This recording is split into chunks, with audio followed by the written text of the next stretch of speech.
Okay, so we'll call the meeting to order. We do have a quorum here. We've got 4 of the 5 members. Andrew Yamada, Sarah Hagopian. Hagopian? Hagopian. Hagopian. Yes, you got it. Okay. You got it. Too sick of it. I knew I was going to have trouble. It's all right. And Alex Lopez and Jennifer Rao. And Chief Tamaris at the College Place Police is here. Mike Rizzatello, Administrator, and myself, City Clerk.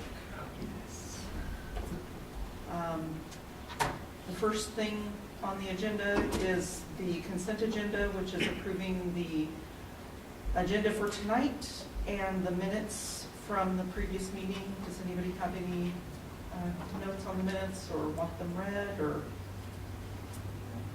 not? I'll accept a motion. Motion to approve the agenda. Second. All in favor, say aye. Aye.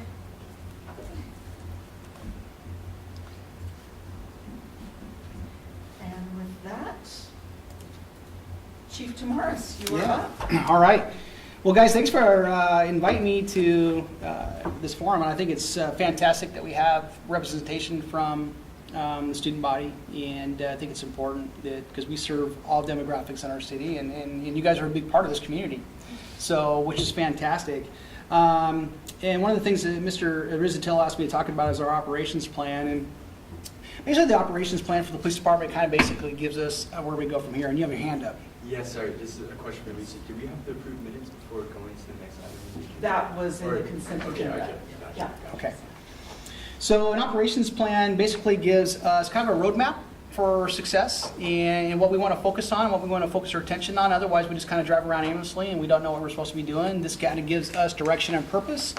And I'm not going to go through every little detail of this operations plan, but we do have 4 specific goals, and I'm going to read those to you. And that's, one is to reduce crime and improve traffic safety within our community.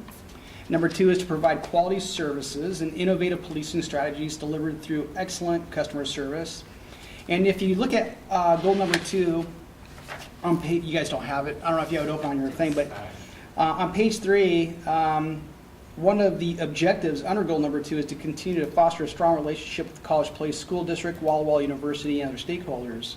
So, and then that breaks it down into strategies and targets. So the strategies would be provide school resource officer, which we have. I really wanted to get our SRO here today, but he couldn't make it. Attend sporting events, dances, participate in exercises and drills, and conduct random walkthroughs. Now we're already doing some of these things, mostly at the high school, but we have also implemented these with your security teams at Walla Walla University. And then the targets are just kind of like where we want to get, how do we want to get there? So exercises and drills and events. I've got one coming up with the high school here real soon. I've attended some, the Walla Walla University has some emergency management meetings. I've attended some of their meetings, and I meet with Mr. Telstra and Courtney pretty much monthly. So we're already starting to implement some of those strategies, so I want you guys to know what we're doing with that. So goal 3 is to provide leadership and resources to attract, retain, and foster a safe, ethical, innovative, knowledgeable, and diverse workforce. And goal 4 for our agency is to work collaboratively with our stakeholders to improve quality of life within our city. So it really is about leveraging those relationships, and that includes you guys. So if there's things that you see that are alarming to you or things that you have concern with, I think this is an appropriate opportunity or group to bring those things forward that I can take a look at, and I think that would be great if you did. One of the things that we're really working with the university on is the crosswalks. That I know the university gets like daily complaints about the crosswalks, and we get our fair share here at the PD as well. We put out a couple videos. I don't know if you've had a chance to see the PD videos. We just launched them, so there's not a whole lot of hits on them, I don't think yet. But we have an Instagram account.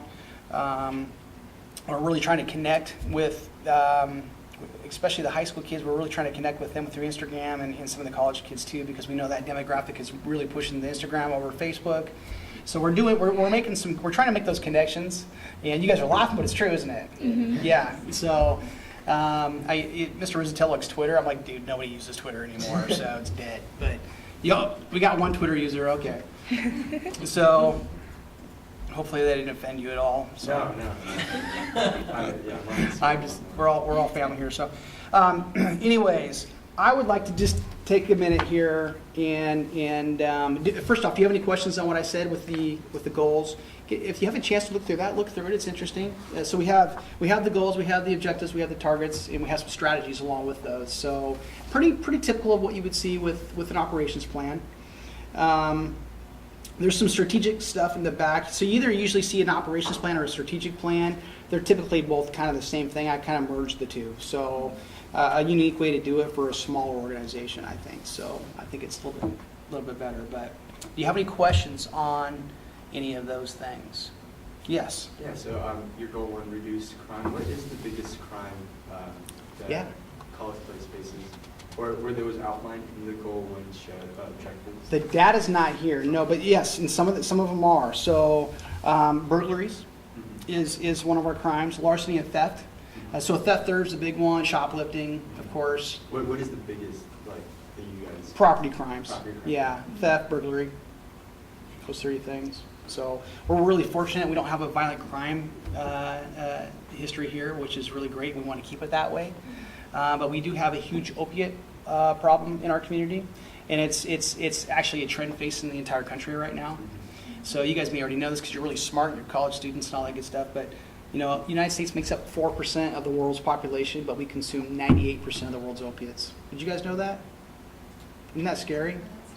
It's a scary statistic, and we need to do things to turn that around. So, and that fuels our theft problem, that fuels our burglary problem, that fuels our crime problem. Typically, it's associated with controlled substances. So if we can get a control of that, then we can get a control of some of these other things. So that narcotics is a huge part of what we're trying to combat. So we partner with Walla Walla Police Department, and we're working really close with them and the Sheriff's Office. We do have some community houses in the community that are supplying to the community that we are definitely trying to work at. We've actually taken down a couple of them here recently, which has made a big difference in our community, so we're really excited about that.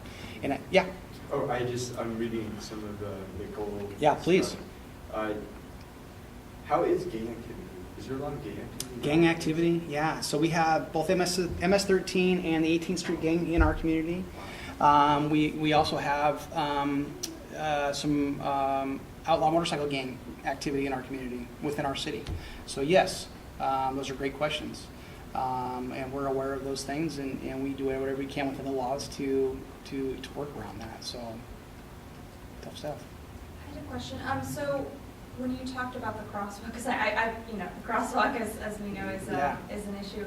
What are the biggest complaints? What is something we can do to help? That would be fantastic, and I've worked. So the biggest complaints are students stopping at the crosswalk, and we have great people in the community. You're supposed to use when you have a crosswalk that's controlled by a traffic light, you have to use the traffic light. And you'll have students stop, and then cars will stop, even though a lot of times the students are wanting cars to go, but cars will stop because they're just randomly start. They'll walk up to the crosswalk and stop. People think they have to stop. So part of it is educating the motoring public. The other part's educating the kids. A lot of kids will just shoot right through the crosswalk, or they don't use the crosswalk at all. Or we've all been held hostage in the crosswalks in a car where people keep hitting the button and cars never get through. It takes forever to get through the intersection, so we have people avoiding the university and things like that. So it's a multitude of things. But I think if you could encourage people to use the crosswalk and hit the button, that would be very helpful. That would be a huge start and keep kids from jaywalking in between the intersections. And we really don't want anybody to get hurt, So, and I know that you don't either. So that would be, if you guys could help with that, oh my goodness, I would take you guys out to lunch. I'm telling you, if we could correct that. So that'd be huge. We did make a couple safety videos. I would encourage you to look at them. They're on the police department's website. If you go to the city's website, you go to the department, you go to police. There's videos. And there's two. There's one that focuses on drivers, and there's one that focuses on pedestrians. And I have shared those recently with the university about 2 weeks ago with Mr. Tilstra, and I'm hoping that somehow they get sent out. And I think that would be a good way to start educating people. So, yeah. Are these videos only found on your website, or are they also on YouTube? They're on YouTube. Yeah, they're on YouTube. So they're linked. They're linked to the website, but they're on YouTube. Yeah. Sorry, no, there's a lot of questions. Yeah, I love it. So at Walla Walla University, they have 2 dormitories. The Yep. biggest one is Sidner Hall. Mhm. And there's been a lot of complaints over the years of like that. Like, Yeah. do you guys get any reports about, okay, Yeah, we get a lot of bike theft has there been reports. any dialogue with like the residence hall and how to, control that or what? Not directly with Residence Hall, Okay. with Courtney and the security team, yes. Mhm. And one of the things that's frustrating to us, and this is the environment to talk about these things, and the university knows this too, is you guys have their bicycle program, those yellow bicycles that students can grab and go, but unfortunately, everybody in the community grabs them, or students will use them and take them into Walla Walla and leave them there, or they're easy transportation. So we get a lot of calls on those, which is really frustrating, and frankly, it takes a lot of our time.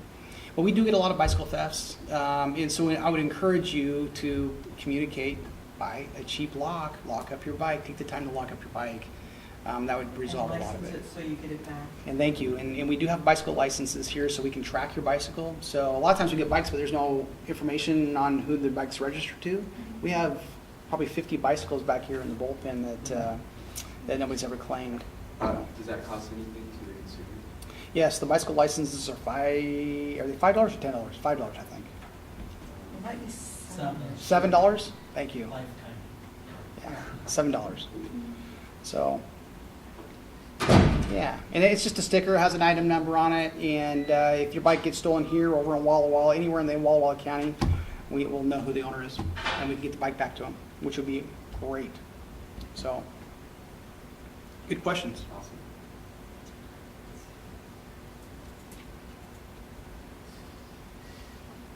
Troy, maybe you could elaborate a little bit on like if we've been making any movements to provide services in Walla Valley Academy, or maybe thoughts you have on how we could partner with them more. Both Alex and Jennifer are students at Walla Great. Valley Academy.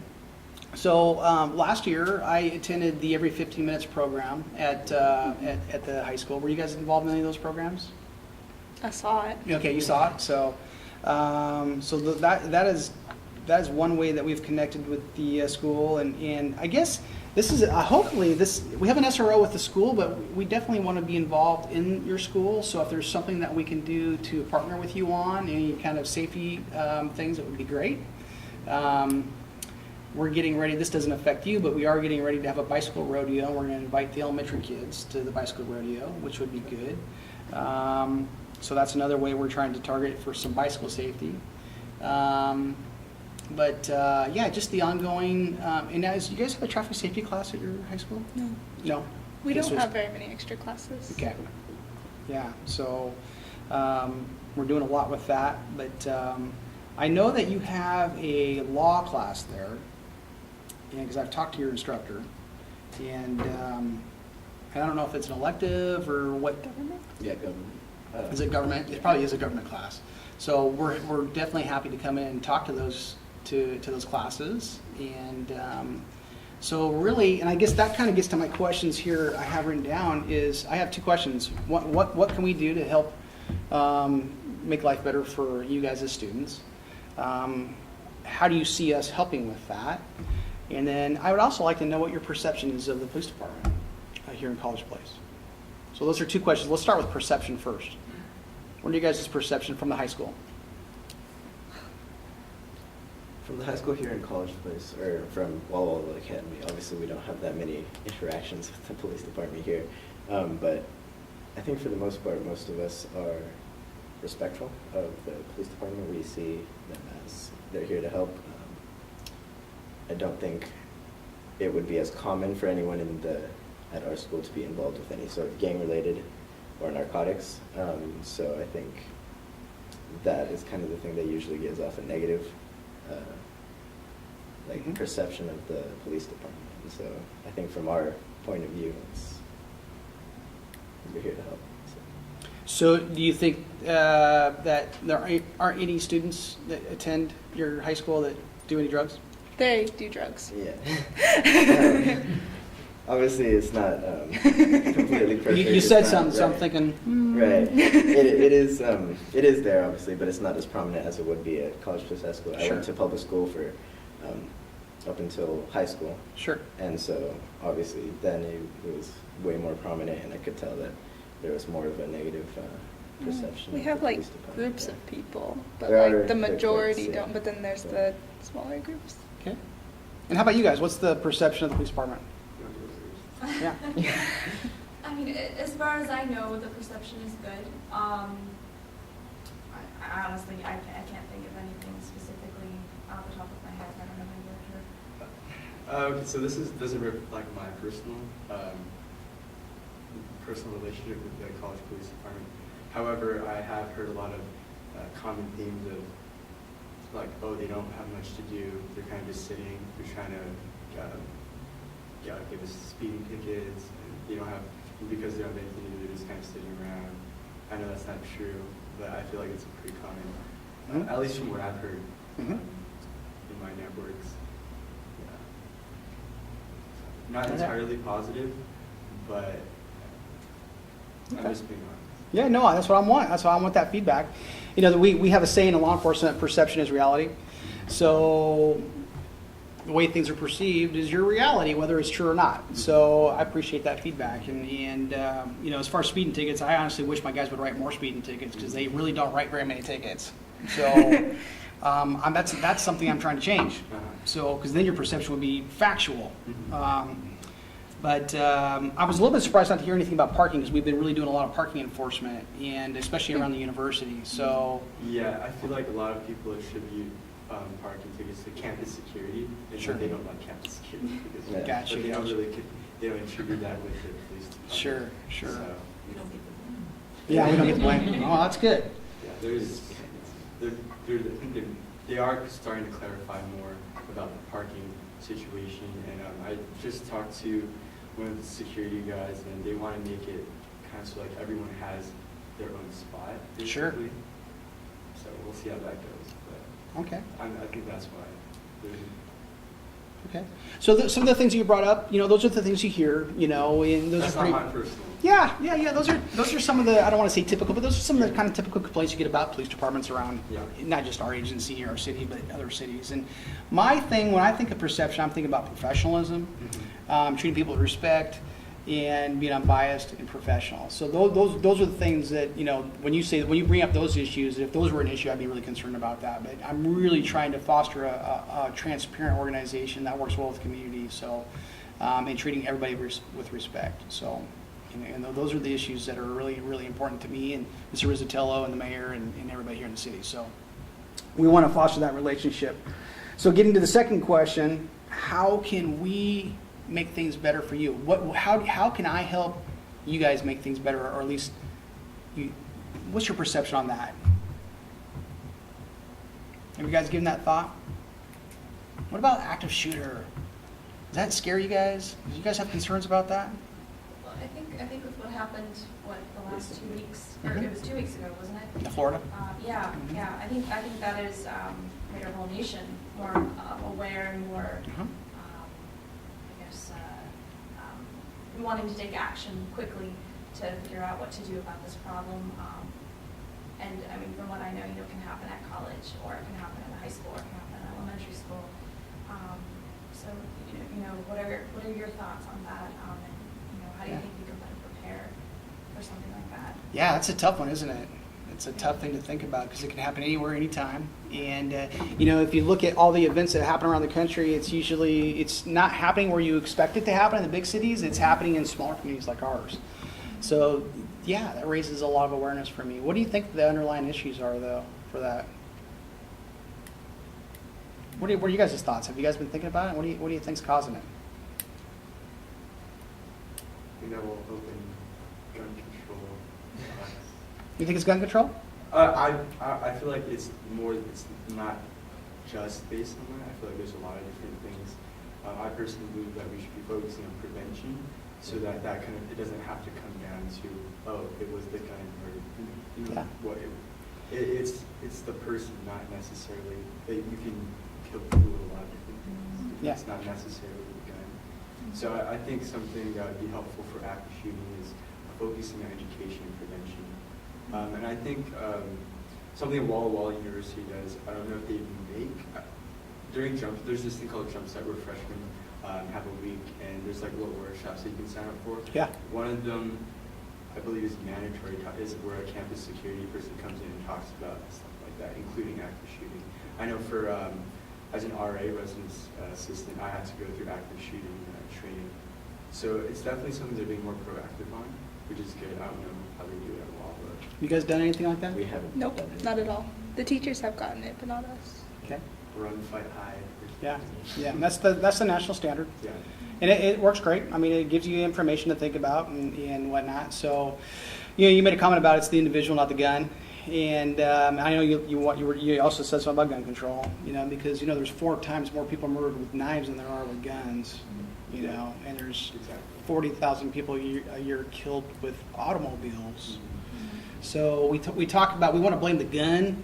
It's the underlying issues. It's the people. That's an inanimate object. You can take anything to kill someone, and it's a scary thing, and we're all concerned about the gun thing. But if you take the politics out of it and you look at what the underlying issues are, it's really about mental health and getting people some help and those types of things. So, but having said that, there are things that you guys should be thinking about and that you can take back to your schools too. And when you think of an active shooter drill, a lot of people kind of scratch their head and go, what does that exactly look like? And really, to me, it is the run, hide, fight. And the biggest part, if you're in a classroom and there's a gunman down the hall and there's nowhere for you to go, well, then you have to secure that door. That's your fight, right? You need to secure that door.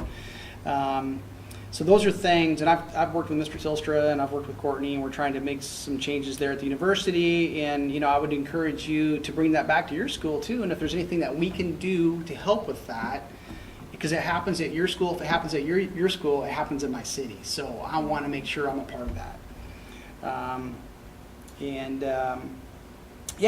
It's a big issue. It's a big issue, and there's so many factors. It's not a simple answer, but it is something that we're dealing with. And do you think that the United States has the worst problem with active shootings? You think we're the worst in the world? I don't look at the data. Well, in a war area, they're gonna have it worse. Sure, Because a war area. Yeah.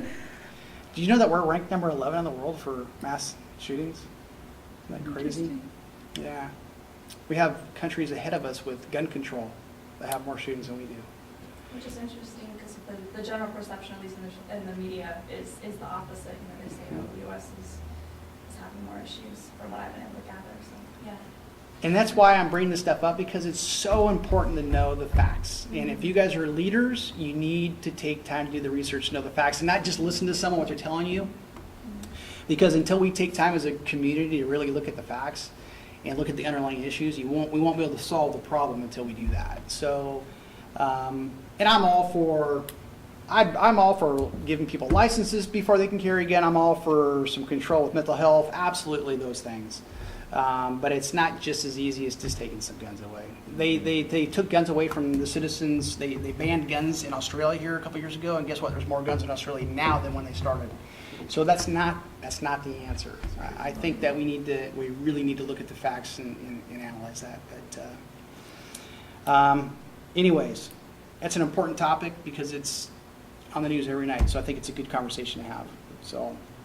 One thing I also want to add for this group too that you may not know, police department here is a little unique from other agencies in the fact that they also do code enforcement and they're the animal control officers doing this. Yep, we sure are.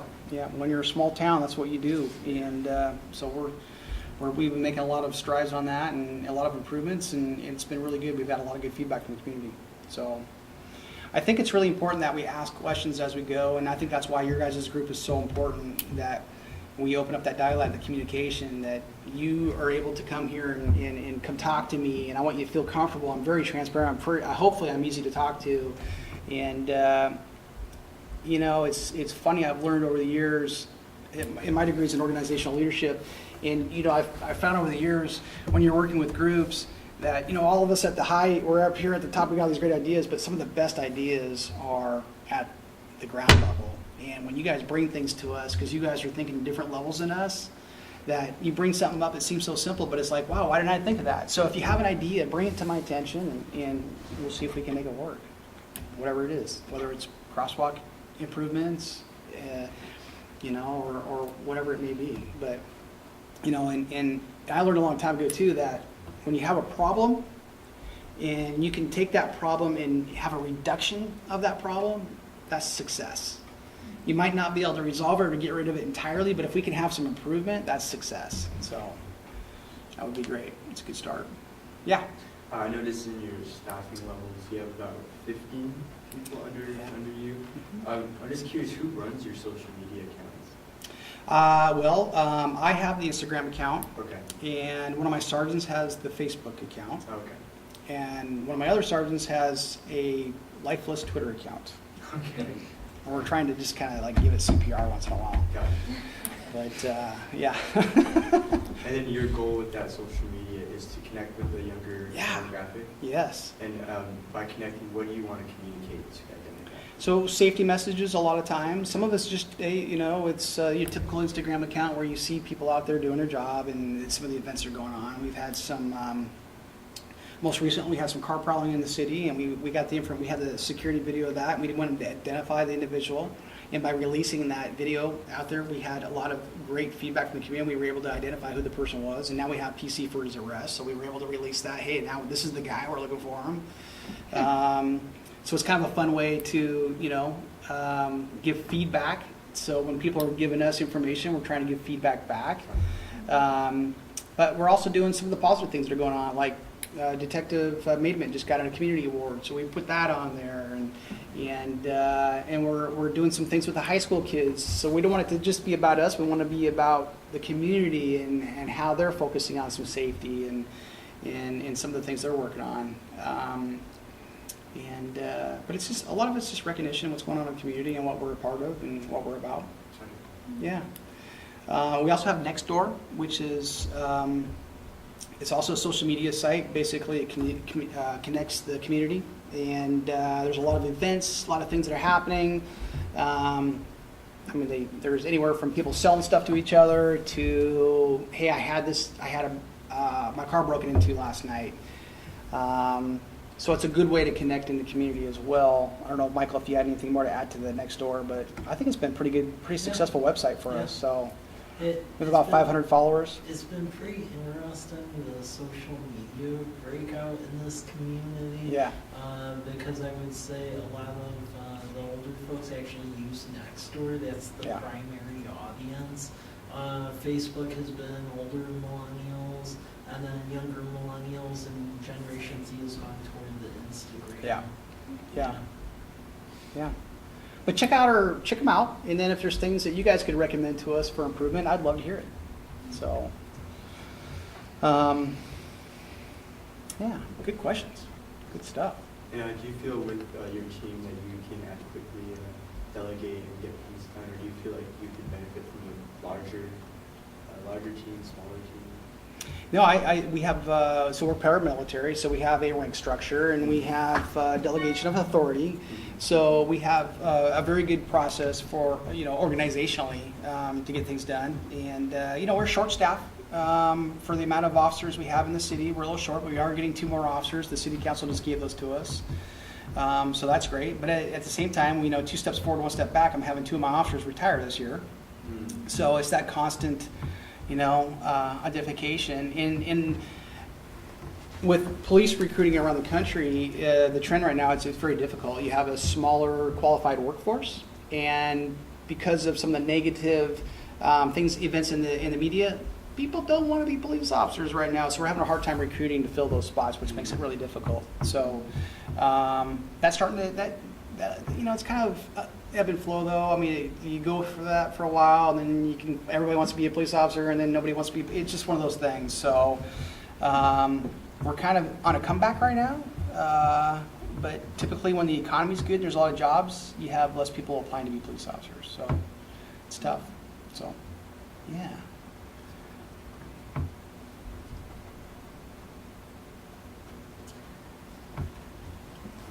Great questions.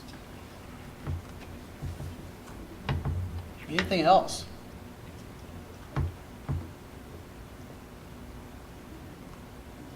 I think I'm exhausted. I really try to go through your presentation and just talk about stuff that Great, is, great. interesting. But yeah, I think, thank you. Those Yeah. are good answers. And you know, one of the things we just posted on our website too, and you might have a chance to take a look at it, but I found it really fascinating, and we're required by law to do a racial profile and bias report. And what you do is, there's an RCW, it specifically lays out what you need to do, and we just went through that and we posted that. And if you go down to the bottom of the screen, and you'll see it right there, the 2017 Bias Policing Report. So that's an interesting document, and it's great because it, after reviewing that and looking at analytics behind that, it's nice to have the data that shows that there is no bias policing going on in our city, which is really great, or anything racially motivated, which is fantastic. So I'm really happy to see that. We have, and I can tell you, we have really good people working for the College Place Police Department, really good people, and we're really doing things to make our city better and make our agency better, and that comes with training and in time. The one thing that we have against us is we're young. We have a very inexperienced workforce for the most part, so we're really doing things to improve training, to improve upon that, but we're always open to feedback. Yeah. How is your team diversity? So we have mostly Caucasian. We have one Hispanic officer. And one of our goals is to hire a diverse workforce, and I would love to see some more diversity, and it's difficult. I mean, that's something that law enforcement struggles with around the country. I retired from the Washington State Patrol. I spent 26 years with the Washington State Patrol, and I actually was a recruiter for a while, and I worked on our Human Resource Division. I actually got to hire 300 state troopers before I retired, and it's not just us. I mean, everybody's struggling with that, so again, a lot of it is driven by the economy. So the better the economy, the harder it is to recruit. What is the process? I've always heard that the process is somewhat hard to get into, or it's a lengthy, but Yeah, the application process. yeah. Yeah, the application process in law enforcement is enough to test anybody's patience for sure. So we've done a lot to streamline that. We have Sean Doring, our HR specialist, has done an amazing job of making us a little easier for applicants. We've gone to an electronic application on our website now, so you can download it. We have all of our all of our qualifications on the website, so people don't have to call and ask. I mean, it's just boom right there. And we're trying to direct it towards millennials because they like to go to the website to ask questions or to see the questions before they call and ask. So it's nice to have that. And then once you determine that, yeah, I meet those qualifications, we have a link for public safety testing, and that's the first phase of our application process, whereas you test with them. They do the physical training test, the PT test, which is a 1.5 mile run, push-ups, sit-ups, the typical thing, and then there's also a written test. And if you qualify from that, then you can put your application in and go to the next phase, which will be an oral board, an interview. And that's where the Civil Service Commission starts its part. They score, you'll have representation from the police department, you'll have representation from the Civil Service Commission, and they'll be on there, and they'll score the applicants. And then depending on how many people we're hiring, typically I see the top 3 on the list, and they come to what's called a chief's interview. I choose the selection based off of that interview. They then go to a polygraph, which is a lie detector, a psychological test, and a very thorough background investigation. And then once they pass those, they take a physical, medical, and then we hire them from there. So it is a lengthy process. And then they go to the academy, and then so they still have to pass the academy.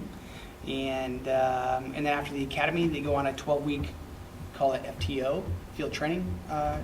So they apply what they learn in the academy. They apply it to actual practical training and actually doing a job and showing that they can do the job. So, and then after that 12 weeks, then they're on probation for a year. So, I mean, there's a lot of opportunities there to make sure that it's a qualified workforce. So it's pretty lengthy and it's pretty thorough, and it needs to be that way. So, and, you know, we arrest people. Those are people's civil rights, and you have to have the right people doing that job. So, yeah, good question.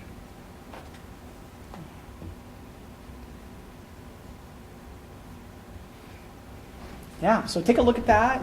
Check out our videos. If you go, actually, you could probably go back and go to the videos. If you go to the right, go up right there, just to see where the video link is. And then there's one. They're only a minute, so if you want to play it, Lisa, we can certainly.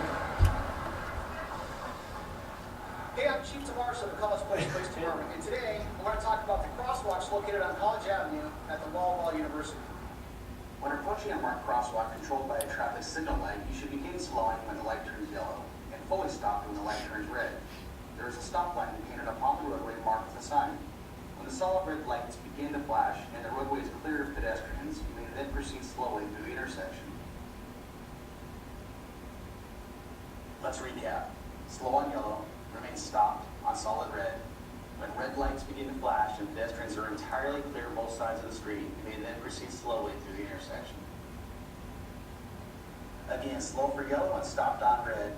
When lights flash and pedestrians are totally clear both lanes, you may proceed slowly.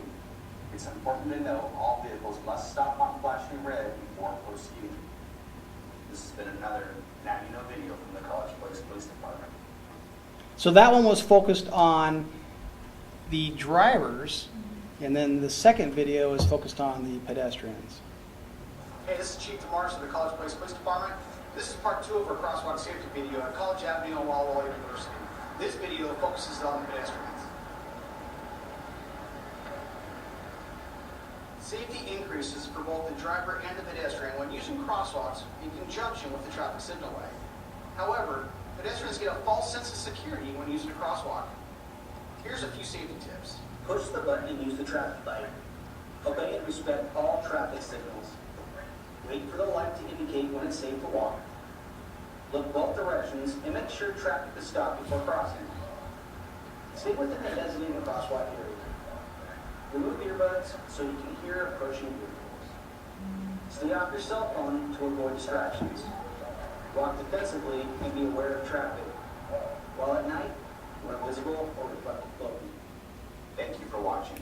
This has been another Now You Know video from the College Place Police Department. So those videos were each exactly 1 minute. Anybody tell me why it was 1 minute? Short attention span. Yeah. Short attention spans, and you can put it on Instagram. So, because it takes 1 minute videos. So we're trying to get the information out there, you know, and we really do want to improve on safety. If So. you send it to the schools, they can play it during like chapel in front of all kids. Well, I've sent it to the school, so you know, we'll see what happens. Yeah, that's a great suggestion. So yeah, there's a couple other videos on there, and we're going to keep adding stuff. We're working on some other videos, and we'll keep adding things to it. But yeah, maybe we'll do a video with you guys. It'll be fun. All right. Anything else? Any curious questions? Anything? Do you have a contact card? You know, I didn't bring my cards with me, but absolutely. I don't know if they're on. Write this down. I'll give you my email. I should have brought some cards over. I apologize. It's TTOMARAS@cpwa.us. And it's also, if you go to the police department's webpage, that front page where you see my face, at the very bottom, if you scroll down to the bottom, it says contact, well, right there. You can email me right there. Awesome. Yep. And then there's our phone number as well.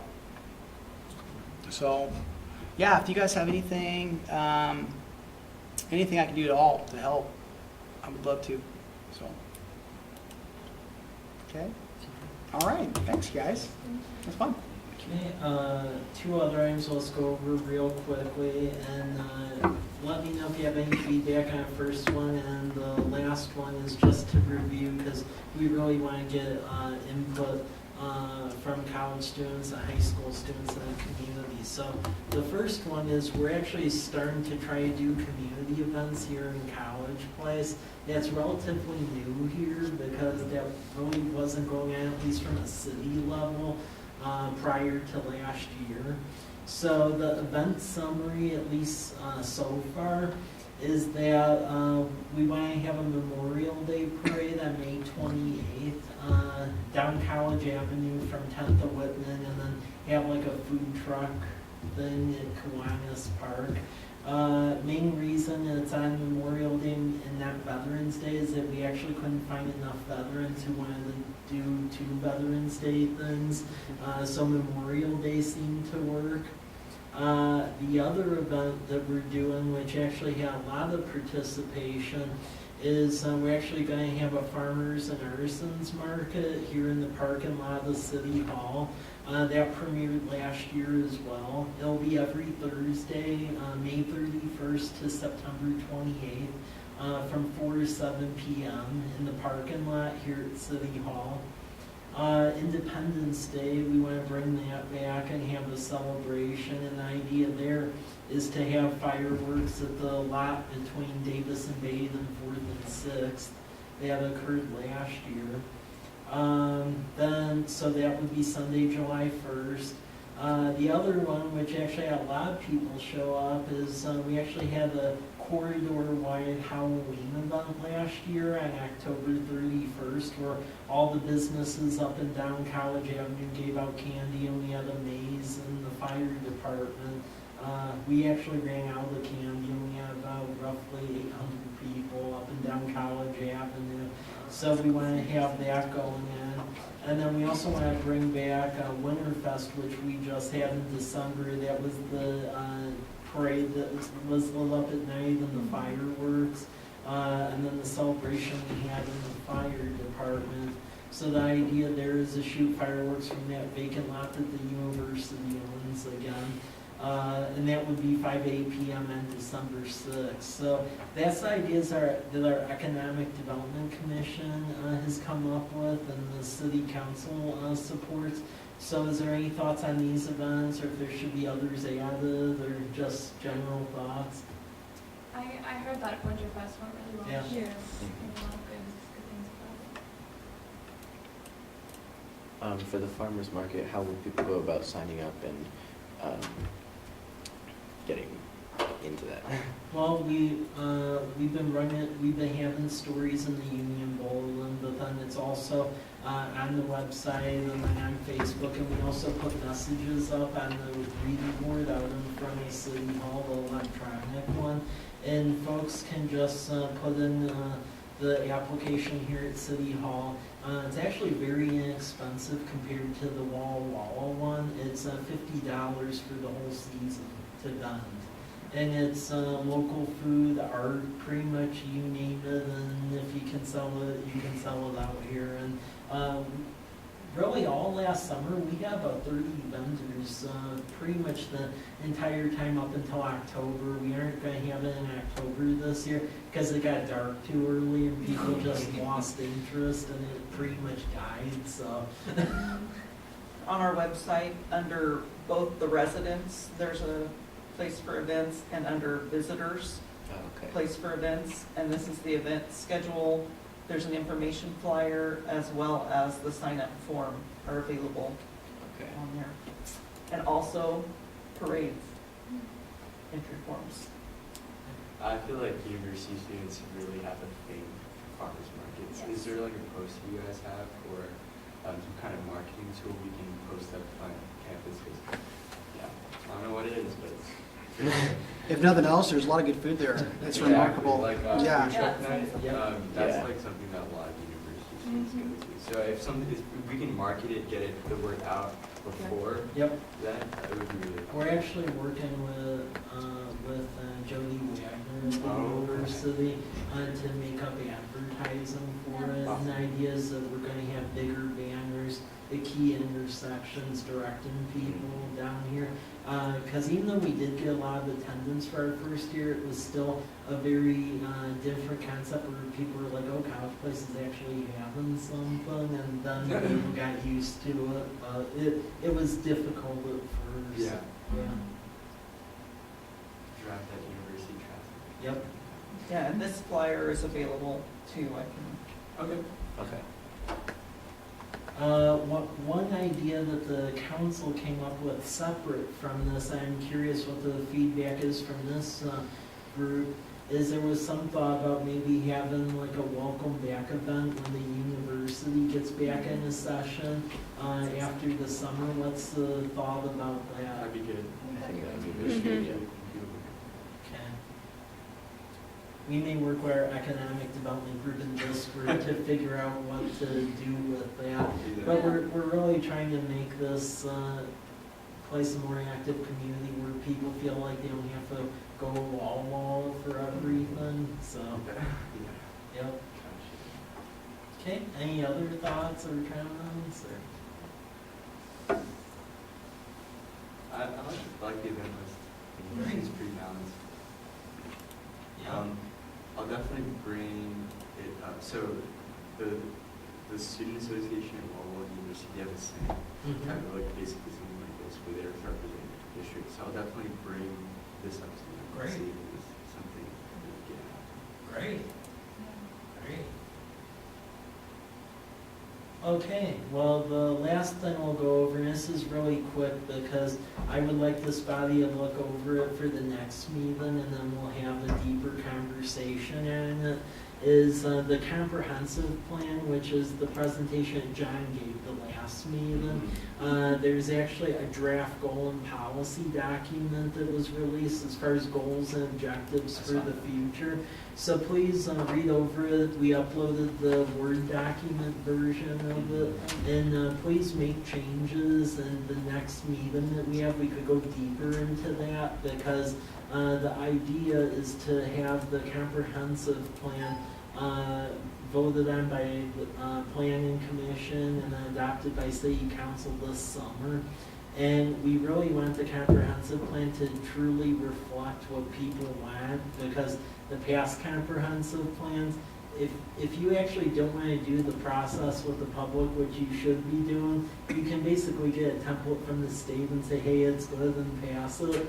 And up until recently, frankly, that's what the city was doing. They weren't really having like a legitimate, full-fledged, comprehensive plan debate, workshop, discussion. So basically last week we had a big workshop where we had a lot of folks from the community attend, and we'll be having planning commission meetings, and we'll go through a whole public process.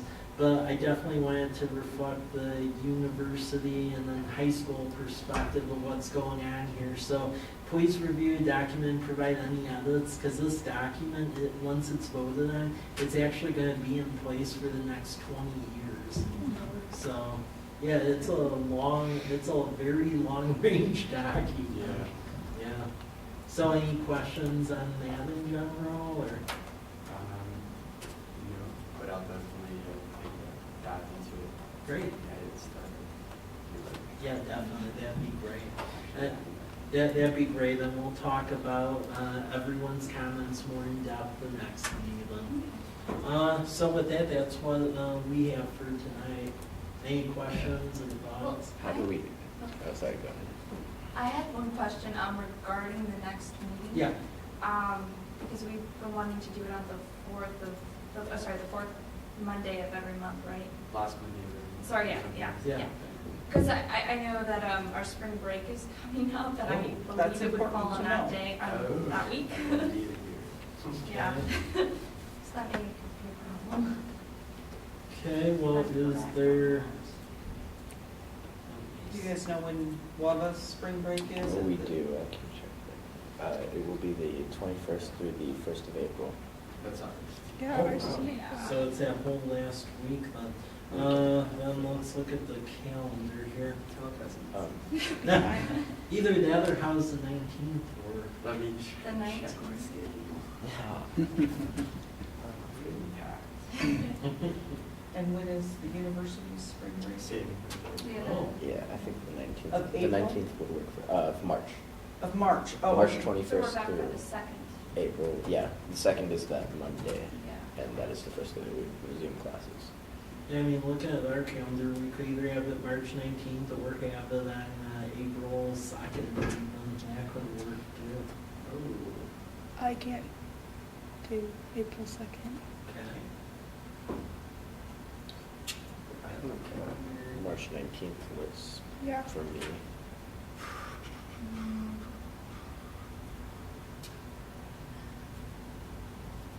I don't know if it necessarily, March 19th works for me, because of exams Okay. that. Oh, yes. You can skip your exam. Yeah. Ricky went to school for months for that. One day. Either that or, Is there a different day of the week? yeah. that- When do the exams go? Those 3 days. Monday to Wednesday. Yeah, and then we're off.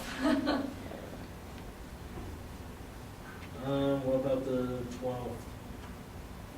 Of March. Yeah. Right. 2 weeks from today.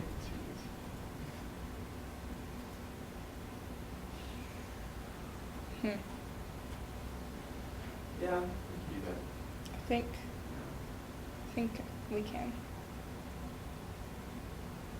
Okay. I think so. March 12th? Yeah, it works for me. Yeah, because I'm open the 12th. Okay. Could you send an invite? Yeah. That's awesome. Yep. Yeah. It is crazy. That's fine.